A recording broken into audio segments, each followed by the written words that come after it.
I think we're good. No, I can't tell. All right, Grayson, are you ready? Yes. We Welcome to the second ever episode of Blind Eye Scouting. Today I have Grayson here with me, which is rare because I have had no one with me for a very long time. So I'm excited to get into this. We're going to be going over the Seahawks draft class, which I think 8 picks, 3 of them were seventh rounders. So looking forward to going over some of that. Grayson, overall thoughts. Introduce yourself. Let's go. so I'm a pretty big watcher and follower of Seahawks as a team. I've been through some tough years as of late, but with last year, great success. Super Bowl, everything. Team looks good. Contracts are good. One thing is we sold the house for last year. We did exactly what the Rams did and Maybe a little traded away bit. all of the picks. So this year's draft, in my opinion, was not the best we've had it as of late. That's fair. I think we see many of the picks eye to eye. Let's get into this, shall we? So, 8 picks in the draft. Obviously, won the Super Bowl. So the first pick for the Seahawks, last pick in the first round, Jadarian Price, running back out of Notre Dame. Grayson gave this pick a C plus, and I gave it a B minus. And let's get into Jadarian Price, who he is as a player. I wrote down some pros, some cons, like general breakdown. Before we go through our individual notes, I just want to read off some things. 5'10, 5'10 and a half, you could say 5'11, 203 pounds, 30 and 7/8 inch arms, 9 and 5/8 inch hands. He ran a 4.49 40 at the combine and a 1.61 10-yard split, which is near kind of like the top for the 10-yard split, near the bottom for the 40-yard dash. With all that established, let's go over some pros and cons with Jeremiah or Darian Price's game. Grayson, take it away. I'll let you All explain right, it first. Jadarian Price, interesting player, definitely. Very unproven that he's been a backup his whole career, basically. Very So much agree. very scary in my opinion. Although he is coming to a great Seattle system, which really doesn't have a main featured back, sort of. Yeah, Another worry is that speed was really worrying to me because for Darian or for the Seattle Seahawks. Jadarian and the Seahawks in general, because this isn't like a Kenneth Walker breakaway home run threat back here that we just lost, sort of. That's Seattle's fair. relying on like Kenny McIntosh to come back from an ACL tear, bro. Hey, you And still have Charbonnet. I'm he joking. he, he tore his Charbonnet. ACL. Jadarian Price feels like another Charbonnet back, sort of. And it really feels like we're overloading this backfield with a bunch of like power backs who are gonna make people miss by just breaking through tackles instead of like speed and like jukes and such. That's So fair. also that pass catching ability, I don't know if I mentioned it before, but it is very worrying. Kenneth Walker was the I main pass catching completely agree. back I in my yeah. the first con I said was a subpar pass blocker and unproven doesn't look good as a receiving back. So That's exactly what I yeah, saw as well. I don't want to see this man catching footballs at all. Charbonnet also doesn't really catch footballs in the Seattle's offense, which I would say is heavily reliant on those screen plays. yeah, That's really what took us deep into the playoffs. Also, there is no pass catching back in Seattle now, which is yeah.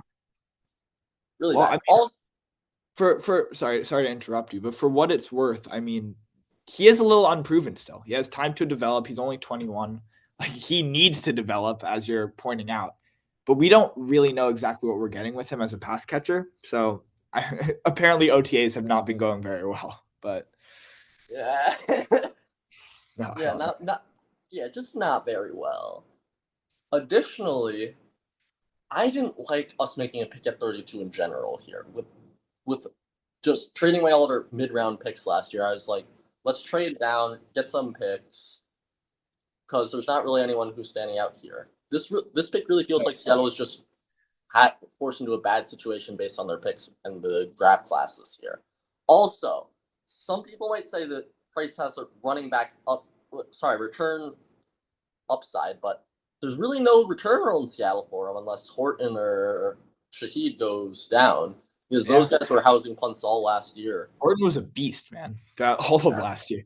And I think I talked to him a little bit when later on the board when we talked about Emmanuel Henderson. I I, definitely I had talked about that as well. I had some words to say. I think we saw Jadarian Price very similarly. I gave him a slightly higher grade because I wrote down I admire the Seahawks' ability to understand that they need to reach if they want to get anything close to a starting running back in this class. Yeah, to me, he just didn't feel very much like an RB1 or someone who has that kind of X factor ability. I said I did have a lot of good things to say though. I think he's a very solid back. He has his vision can be spotty sometimes on outside zone runs, but he hits holes with really, despite some kind of like outside speed concerns. I thought he hit the holes at least in the Yeah, USC game and the definitely. Arkansas game pretty damn quickly. Um, Really good footwork, patient runner. Kind of vision can be spotty sometimes, but it's there a lot of the time when it's there. It's there in bursts.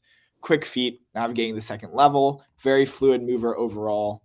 Yeah, I mean, I think that is Jadarian Price to a T. He can hit home runs sometimes. He needs proper blocking, like in what Notre Dame had for him, one of the greatest blocking teams in all of college football. But yeah, no, I think we see pretty eye to eye on him.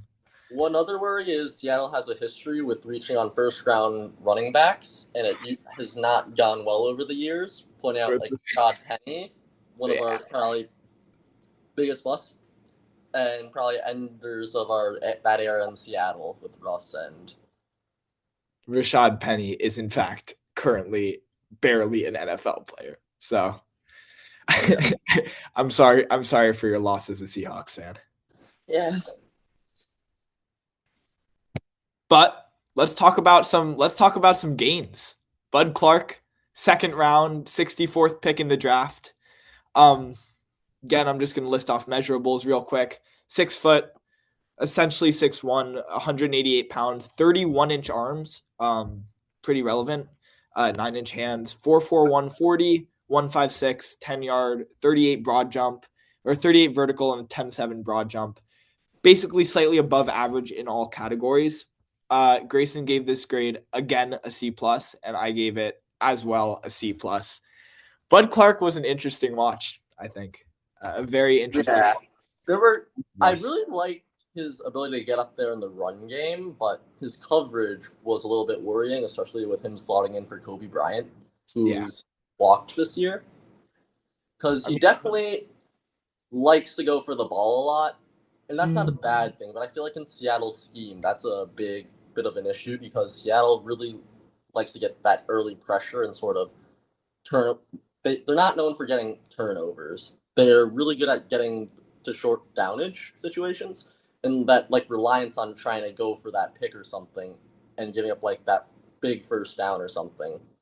It may be a problem in the future. Also, there are definitely some coverage concerns, maybe a little bit of over reliance on like safety help over the top and like field reading issues. But it's definitely that he can definitely read the field as a safety. So no, I mean, I completely agree. I think he can read the field pretty well. Another thing to point out, sorry to hurt you, but he's also 24. So yeah, that getting that a also. you're getting a high risk, high reward prospect who's a 24-year-old, and that is honestly what gave me kind of the C plus grade. That's what led me there. But there are like this is one of the better C plus grades you can get. He's really tall, really lanky, solid ability to read gaps. What I said was I found him very surprisingly fast and fluid on the field for someone who runs a 4.4140. Like Yeah, it looked like he ran a 4.35. He to me at least he had some pretty good speed to him, ton of range, keeps his head on a swivel, but as you're getting like tries to jump almost every route, which either works or fails miserably.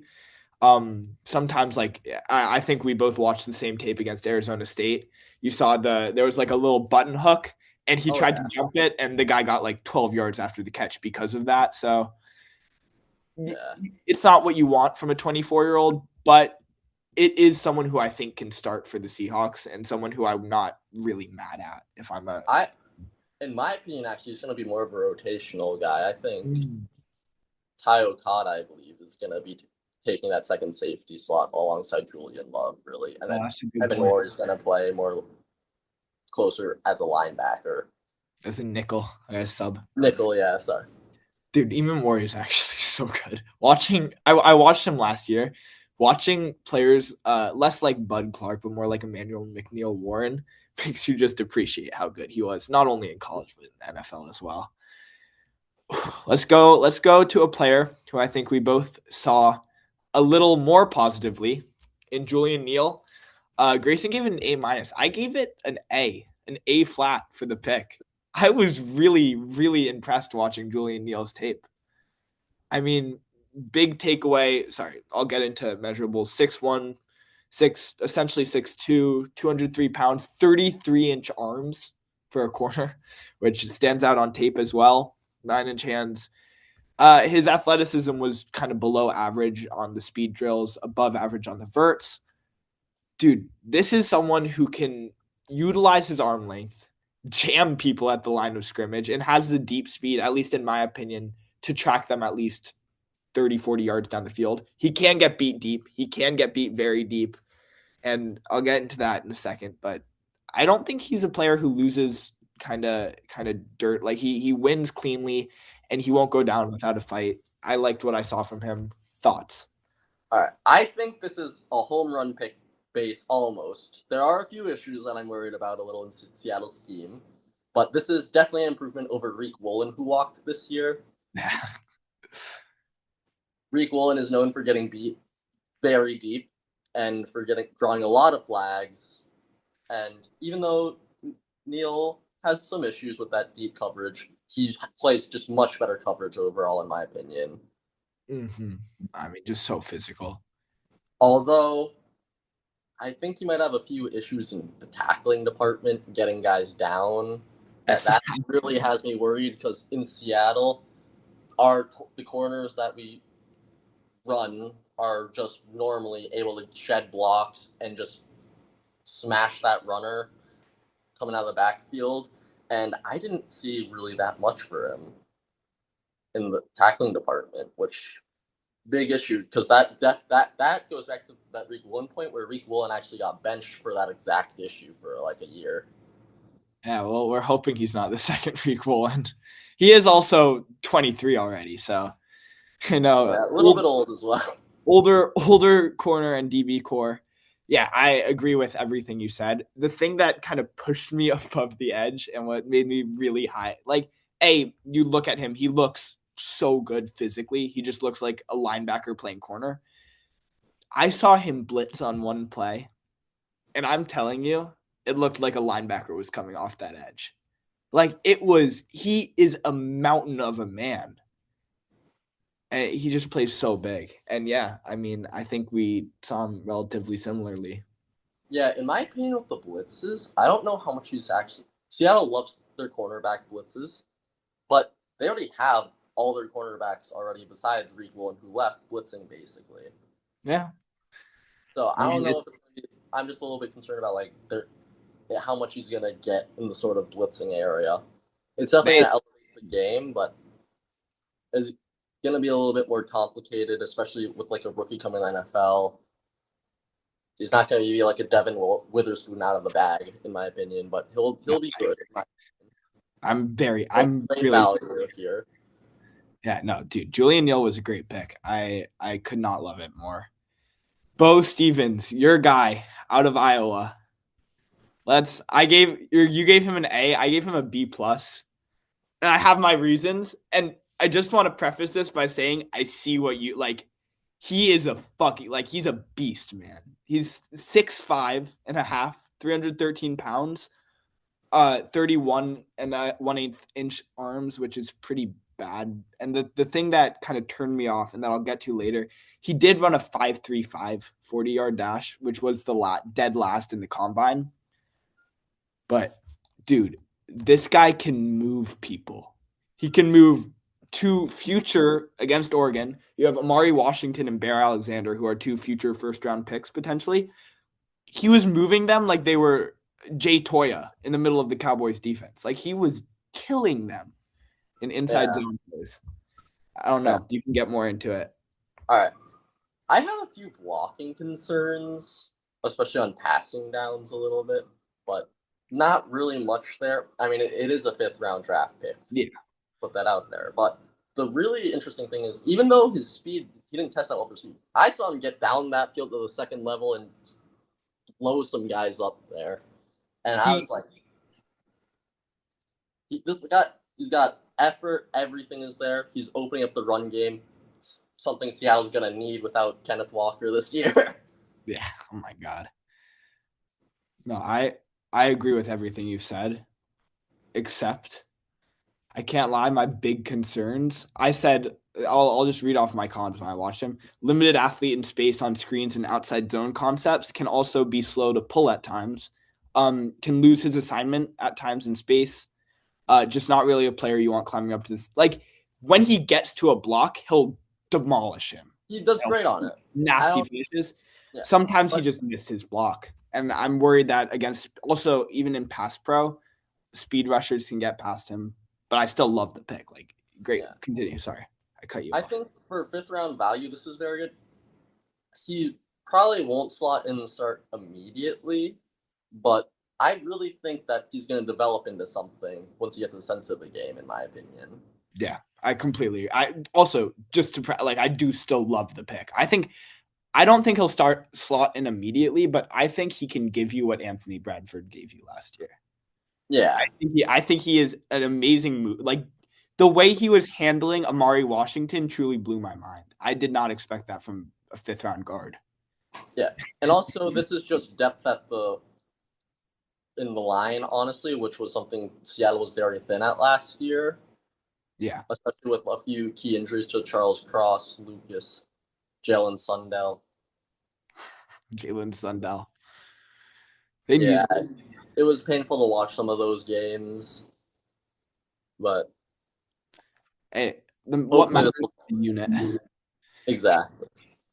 Should we go? Should we go to the next prospect? Yeah. Emmanuel Henderson Jr., wide receiver out of Kansas. Grayson gave it an F plus. I gave it a D. Emmanuel Henderson, man. Sorry, I'll read off the measurables. 6'1", 185, 31-inch arms, 8 and 3/8 inch hands, 4.44 40, 156 10-yard split, 10.0 broad jump. He dead in the middle of everything combine wise. I don't think we liked him very much. I mean, who is he as a player in your eyes? I don't think this guy's going to be on the roster in like 2 years. I'm going to be honest. Dude, I'd be surprised if he makes it out of the 64 this year. Honestly, I think it was a fully waste of a pick. I feel like he's burned a pick right here. Yeah, there were so many picks on the board. This was literally, we just lit a sixth round pick on fire. Like, we're like, yeah, we have a pick, so we got to pick someone. But like, so Seattle's wide receiver room has 6 solid guys that he's 100% has no shot at beating out. 6 in who? JSN, Bobo. Jake Bobo. We just gave him a contract, so yeah. Cody White probably is better than him. Definitely, I would agree. Orton. Hey, if we want to talk about underrated Seattle receivers, Ricky White is better than him. Ricky White. Maybe Marv was better than him. Definitely see Ricky White being better. Some of those practice squad guys are probably better than him. Yeah, Rashid Shaheed, Torrey Horton. I wrote like, if you look at my notes, I have maybe 20 cons and 4 pros. Yeah, he's got my pros. Yeah. I decent stop start ability, pretty good body control at the catch point, good vision with the ball in his hands. And then it's just like straight cons. I don't even want to read off all of them. I never want to see this guy making any important catch. I never want to see this guy running in the open field with a ball. Or getting hit after he makes the catch, because that ball security is terrible, in my opinion. Yeah, I mean, he's also so slender. He just doesn't look like he has a build for an NFL wide receiver. And honestly, I don't think he can block that well either. No, I completely agree. I said blocking is not there whatsoever. Lost every rep he's gotten into. I don't think he wanted to go back on the bench.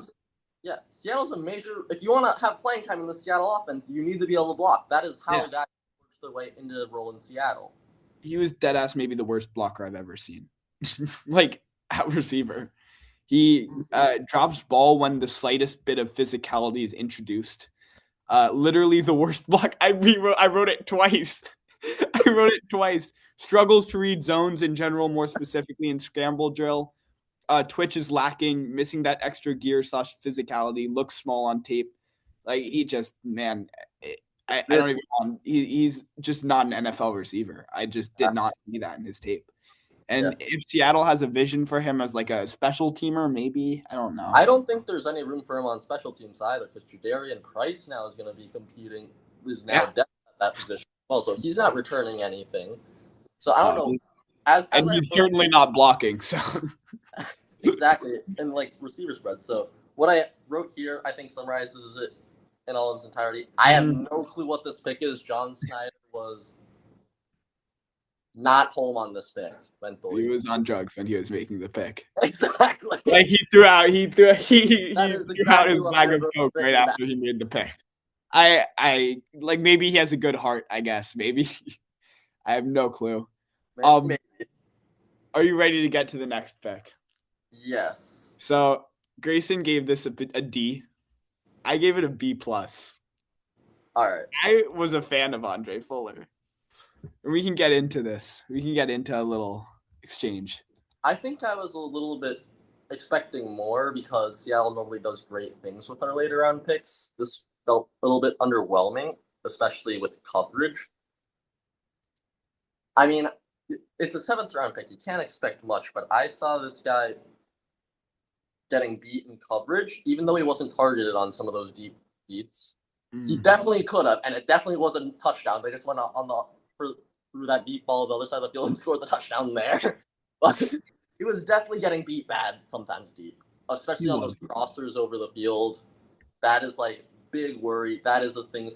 It's also it's also a scheme thing in Seattle where probably the softest part of that defense is over that middle on those crossers, especially those deep crossers. Really dice up that offense. So I was like, he doesn't add anything there. Also, I'm a little bit worried about tackling again on him Yeah, I that was one of my cons. because he doesn't drive and wrap up. He sort of just gets thrown around. I mean, yeah, no, I agree. Frame, I said frame was an issue. Tackling and frame, like he didn't look like NFL size. I was a little higher in terms of kind of, I thought he had really good ball skills. I thought he was, even for someone smaller, he was pretty physical at the catch point. Um, I might have been a little higher on his makeup speed and his ability to get back, even though I agree he like lost a bunch of those routes over the middle of the field. Yeah, I think this is just like at the very least for all the differences we have, it's a seventh round corner, and Yeah, the question is, will I he make the team? I think he could. Like, I think he's gonna definitely make the team. So I definitely think this is better than the Henderson pick. I think I was a little bit harsh seeing as it's a seventh round pick, yeah, I but mean, he's a player. He's a player who will be on the. Also, Toledo, man, Toledo has one of the sneakiest fucking DB producing cores ever. uh, Emmanuel McNeil Warren, Quinion Mitchell, like they in the last 3 years, Maxon Hook, dare I throw out a pull out there. In the last 3 years, they've produced so much DB talent. It makes no sense. yeah. Um, we have two players left to get to. Devin Eastern, the D tackle out of Minnesota. You gave a B. I gave a C. I mean, I don't think there's that big of it. Like, though the grades are different, I'm pretty sure we took away the same thing from him. Oh, Yeah. sorry. I'll read out measurables because this is relevant for him. He's 6'5" and a quarter, 315 pounds with 34-inch arms. Like, that's something at least. He has great measurables. Yeah. What did you see as him in a player? Like as a So this guy's definitely not going to be slotting in right away. Seattle's. player? Hey, it, I thought he was a great player overall. I didn't know about the scheme fit. Really, was what really disturbed me, especially his ability to not get that much pressure on the quarterback, Yeah. which Seattle's D tackles are known for with Leonard, Big Cat. and Byron Murphy, who Dude, even Riley bagged. Mills, like, Riley Mills did get a big bag in the Super Bowl for like the only game he played on the year. no, But but he could do it in college too, and he was a seventh round pick or a fifth or something. yeah, Like, dude, so that's the big red flag I have on this pick. But it is a seventh round pick. It is basically one of our last picks in the draft. I mean, I view it pretty similarly. I watched like 20 D tackles for scouting both throughout the season and in preseason scouting. He's the worst one I've watched out of all of them. Again, he has measurables, very developmental. Like you do what you want with him, but uh, he felt to me exactly like a mini Daryl Jackson Jr., like a much worse Daryl Jackson Jr. He like lost the leverage battle the majority of snaps he went up against. Again, rushing the passer, to restate the point, I said it was pretty weak and his hand placement is way too loud.